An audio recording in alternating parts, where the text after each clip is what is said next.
విపక్ష పార్టీ లేదు. ఇంతకీ వివేక ఫ్యాక్టర్ జగన్ కు యాంటీగా ఎలా పనిచేసింది, దాని ఎఫెక్ట్ ఎలా ఉంది?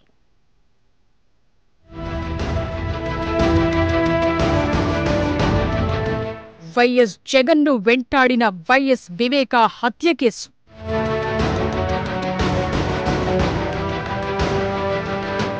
విపక్షాల విమర్శలతో ఉక్కిరిబిక్కిరైన జగన్.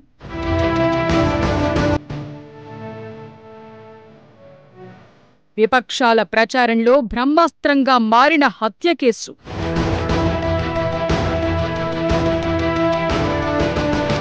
అన్నలకు యాంటీగా మారిన చెల్లెమ్మలు.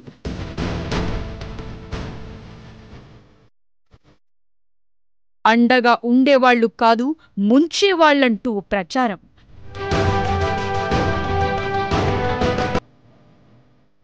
వైఎస్ వివేకానందరెడ్డి హత్య కేసు ఈసారి ఎన్నికల ప్రచారంలో ఓ హైలైట్.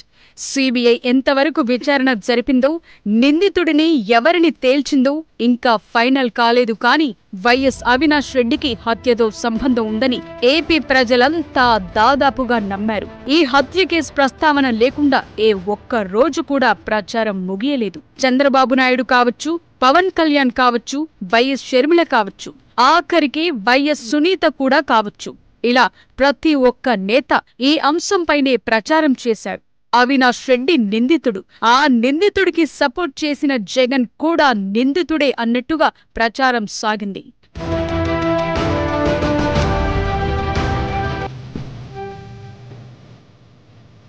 నిజానికి వివేక కూతురు సునీత చెప్పిన అంశాలు చాలా కీలకంగా మారాయి ప్రచారంలో. అసలు హత్యకు ముందు రోజు, ఆ తరువాత ఏం జరిగిందని పవర్ పాయింట్ ప్రెజెంటేషన్ వేసి మరీ చూపించారు. ఇక అన్నింటికంటే హైలైట్ ఏంటంటే, అసలు కడప ఎంపీ అభ్యర్థిగా తాను పోటీ చేయటానికి అవినాష్ రెడ్డే అని షర్మిల స్టేట్మెంట్ ఇవ్వటం. ఓ నిందితుడికి జగన్ టికెట్ ఇవ్వటం ఏంటి అని ప్రశ్నించారామె. ఇది కూడా ప్రజల్లోకి గట్టిగానే వెళ్ళింది.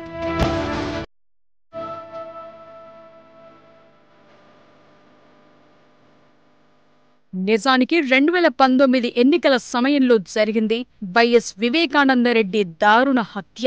హత్య జరిగిన వెంటనే అప్పుడు విపక్షంలో ఉన్న వైసీపీ అధికార పార్టీ అయిన టీడీపీపై ఆరోపణలు గుప్పించింది.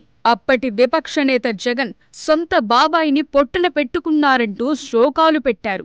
నిజానికి ఆయనకు కాస్త సానుభూతిని కూడా తెచ్చిపెట్టింది ఈ హత్య. అయితే అధికారంలోకి వచ్చాక సీన్ మొత్తం రివర్స్ అయింది.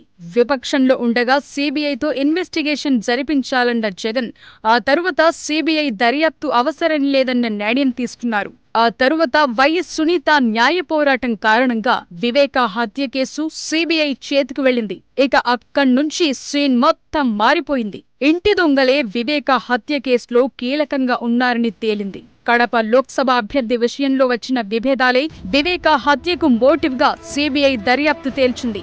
దీంతో చెల్లెలిద్దరూ అన్నపై సమరభేరి మోగించారు. నిజానికి ఇక్కడ పోరాటం సునీత ఒక్కరిదే అని చెప్పాలి. షర్మిల తన దుకాణాన్ని తెలంగాణ నుంచి ఏపీకి మార్చాక ఈ అంశాన్ని భుజానికెత్తుకున్నారు. అప్పటి వరకు ఆమె కూడా దీనిపై పెద్దగా స్పందించలేదు.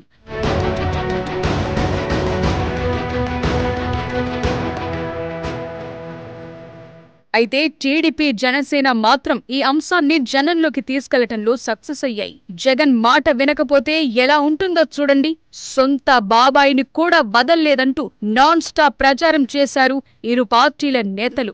సరిగ్గా గత ఎన్నికల సమయంలో వైసీపీకి జగన్మోహన్ రెడ్డికి కలిసి వచ్చిన అంశాలలో వివేక హత్య కేసు ఒకటైతే, ఈ ఎన్నికల విషయంలో వ్యతిరేకంగా మారిన అంశాల్లో కూడా ఒకటిగా మారింది. అప్పుడు వైసీపీకి సానుభూతి ఏరులై పారించింది. ఇప్పుడు రివర్స్ లో జగన్ ఆయన పార్టీని కోలుకోలేని విధంగా దెబ్బతీసింది.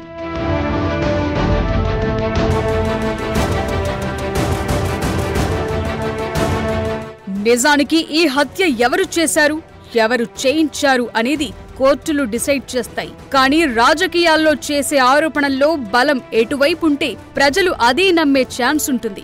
ఆ లెక్కన ఈ కేసులో దాదాపు 5 ఏళ్ల విచారణ, అప్పటి నుండి జరిగిన పరిణామాలన్నీ కూడా వైసీపీకి వ్యతిరేకంగానే ఉన్నాయి. అందులో ప్రధానంగా సీఎం జగన్ కు మరో చిన్నన్న కొడుకైన ఎంపీ అవినాష్ ఈ కేసులో కీలక సూత్రధారిగా దర్యాప్తు సంస్థ సిబిఐ ఇప్పటికే తేల్చి చెప్పటం సీఎం జగన్ ను కోలుకోలేని దెబ్బతీసింది.